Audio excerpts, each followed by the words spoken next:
আর নাজিম হিকমত বিখ্যাত কবি, আপনারা জানেন, একবার বলছিলেন মানুষের মুন্ডুটা ফুলের বোটা নয়, ইচ্ছা করলে যখন তখন আপনি ফুলের মতন আপনি ছেড়ে নেবেন।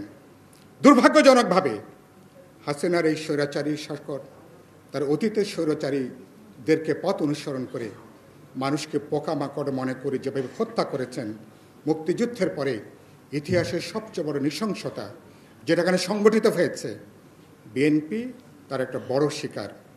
আমরা বিপ্লবী ওয়ার্কার্স পার্টি সহ যারা রাজপথের আমরা বিরোধী দলে ছিলাম, সবাই জামাত ইসলামী সহ ইসলামী ধারার দলগুলো তারা অনেকে নির্যাতিত, অনেকে তারা নিপীড়িত হয়েছেন। এগুলো এই জায়গাটা হচ্ছে সবচেয়ে গুরুত্বপূর্ণ। আমি আজকে রাজনৈতিক দিক থেকে যে কথা বলতে চাই, সংস্কারের উদ্যোগটা চলছে।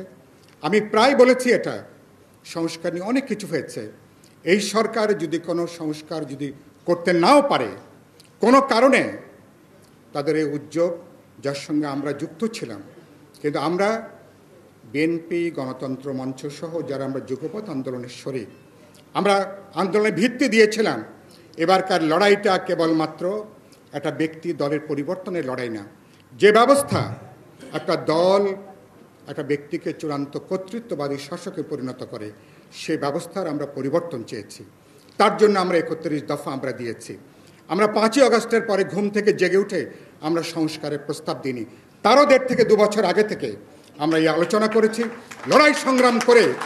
তার মানে আমরা পুরনো ফ্যাসিবাদী জমানায় আমরা কেউ ফিরতে চাই না।